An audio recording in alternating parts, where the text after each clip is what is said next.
Tax relief. That's been on everybody's minds. You want to Yeah, chat a little on that? absolutely. There are so many different options flying around out there, whether it's income tax or property tax. Obviously, our state government in Montana runs off of mostly income tax dollars. I believe it's 70-30. So the majority of the money we, have control over up here is income tax. The governor's proposal of $850 million, reducing the income tax by just about a full point. That's something that we're going to, be hearing and have to, debate that issue. And then property tax, obviously, that's, first on everybody's mind this up and coming into this legislative session. And there are all sorts of options flying around about that. As you know, we've got the homestead, comstead, eggstead exemptions.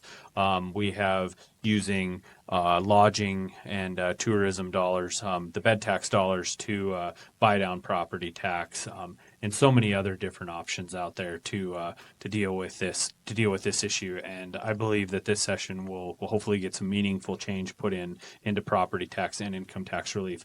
And we just, like I said before, we got to be accountable to the dollars we spend up here. And I believe if we're, taxing our constituents, that we have to be accountable to them dollars. And if we're overtaxing, we have to make sure that we, do something about that. Yeah. Do you have a feeling? So, like you said, the governor was very heavy on income tax relief.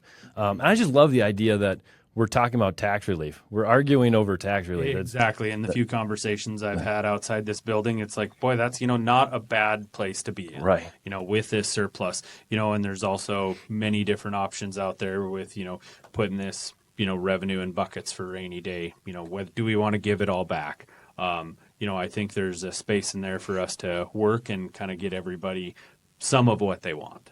I'm not completely against, and I don't think the caucus is completely against putting stuff in a bucket, having a little bit extra revenue, using that money for a rainy day. But I believe that, that's not our money. So we should give some of that back. Okay. Yeah. So, because we got the surplus as well as tax relief going in there. I know that in the Senate, just talking through the Senate, we're all excited about tax relief, Absolutely. But the number one was property tax. It Yes. was not income tax, as the governor has shown Well, and that his priority is. Yeah, and I believe we can still do both. Everybody pays income tax, so it'd be nice to do a blanket for everybody. And with property tax, we definitely want to make sure that property tax isn't, a burden on Montanans as it is right now. And a lot of that comes back to what's being spent in education and what's being spent at the local government level. So we have to take a look at that too, to make sure that we are, we're holding the local governments and schools accountable the same way we're trying to be accountable up here to the same tax dollars. Absolutely. There's a lot of different players in property tax. Absolutely. The state is one, and we got our responsibility, Yes. but so do the voters and so do the local government.